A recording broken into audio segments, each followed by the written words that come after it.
Welcome guys, today I will share about Divine Avenger Sacrifice build. I hope this build will give you some insight.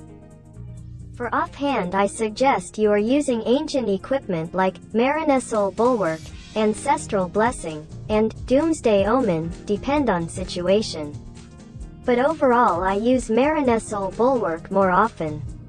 For cards I use Snake Demon Gorgon's card and Basilisk card. Loot and Senia Star card can be an option. The best armor for DA I think is Watcher armor, but if you don't have plus 15 Watcher armor, you can go for God Blessing or Phoenix armor with maximum HP option. Some people combine using Watcher armor and Giant Wing Shield to get more healing received and magic attack reduction. But if we are not using ancient equipment, we don't get PvP, GVG damage reduction. And old equipment Mora cannot be transferred.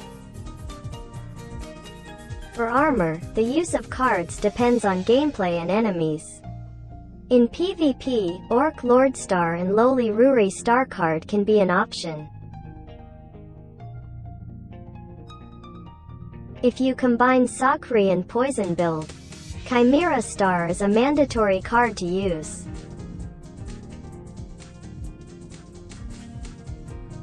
When GVG or WOC, some people prefer to use a Tartarus Star and a Wolf Grandma card to get more resistances.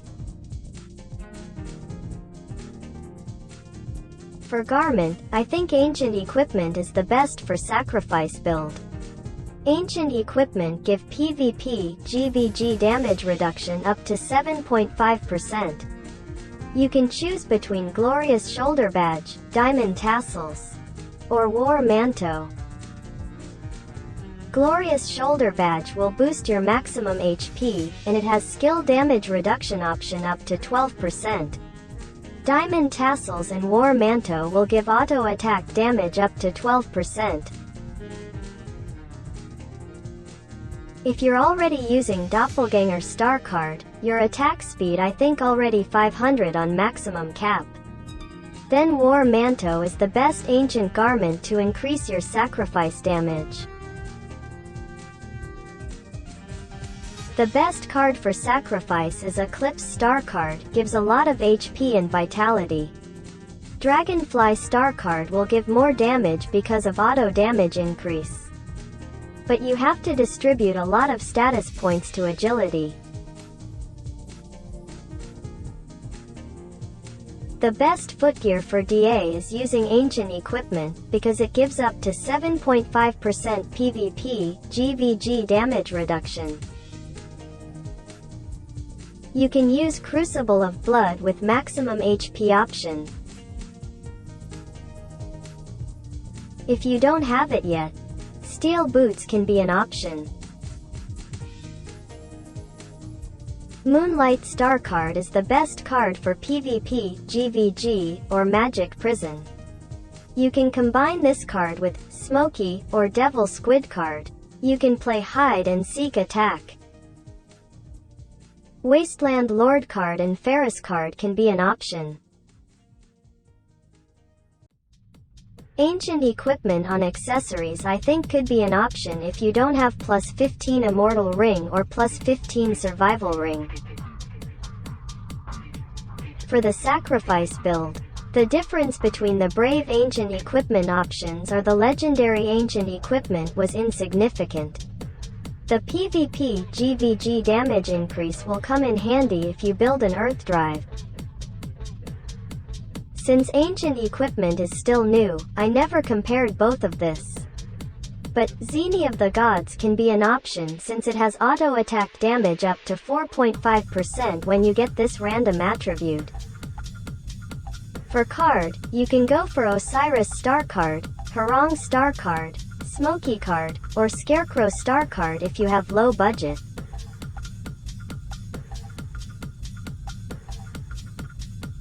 For Divine Avenger DPS build, Dagger and Katana is the best choice. You can get a double attack from the Katana. The best selection of daggers right now like cat toy, stalker knife, and mistletoe. For Mora, you should choose ailment resistance such as freeze, stone, stun, and poison resistance. For cards, Owl Baron Star is a mandatory card to trigger Lex Eterna. Other cards such as LOD card and Doppelganger Star card can be an option. The Revenant Owl Baron card is also good, but it is very rare.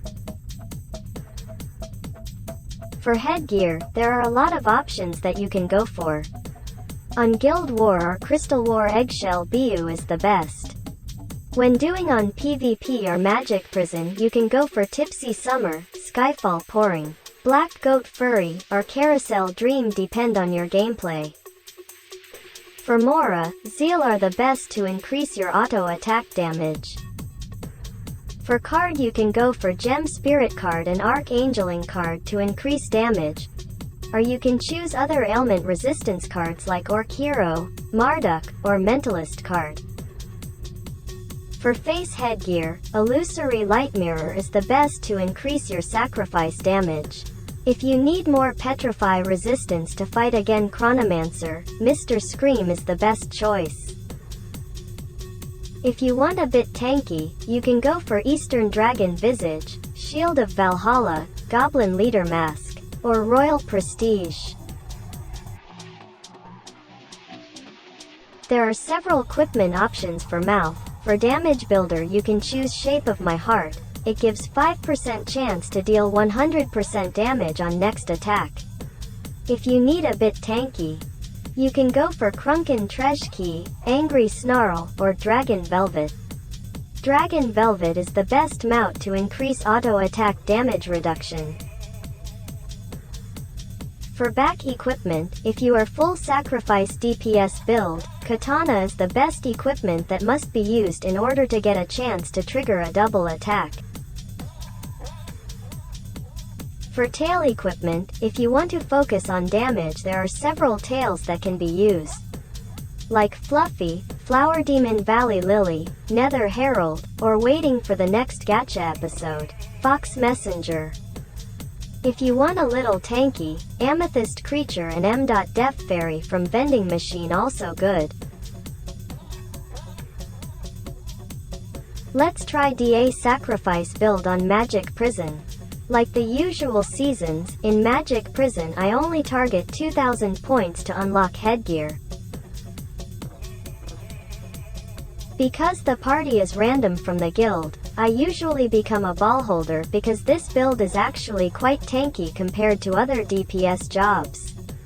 And of course you can still kill your enemies easily.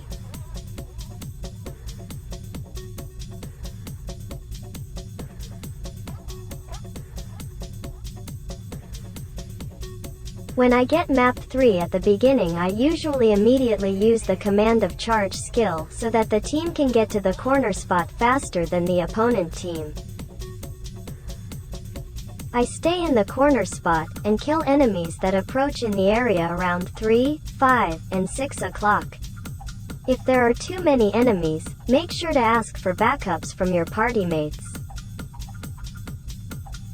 Most importantly for this sacrifice build, keep a balance between auto attack damage increase, maximum HP, and ailment resistances.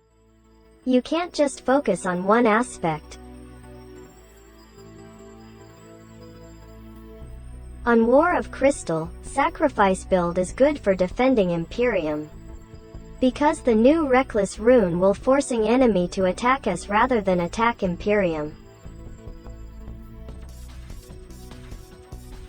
Sacrifice damage is quite good, you can deal 200,000 to 300,000 damage per hit.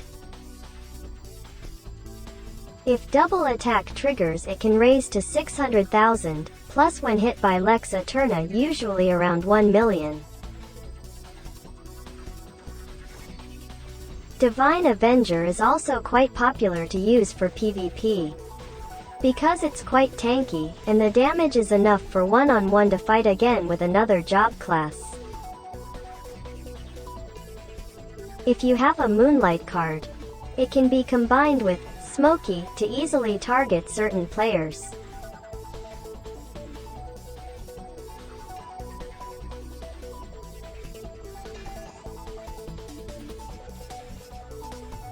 Even when fighting 1 against 3 people, you can still survive and be strong enough to fight back. The auto guard skill is very effective at blocking enemy attacks so that we can survive longer.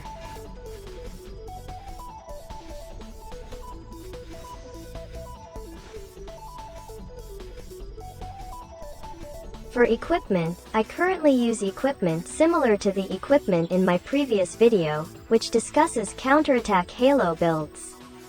The details can be seen in my previous video.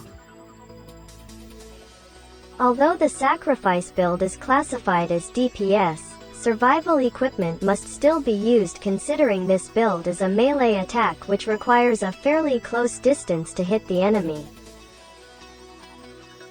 But right now, I'm experimenting with ancient equipment to get a more balanced build. Balance between damage, maximum HP, reduction, and ailment resistances. I hope the video provides some build inspiration for you. Thank you for watching until the end. Go Divine Avenger!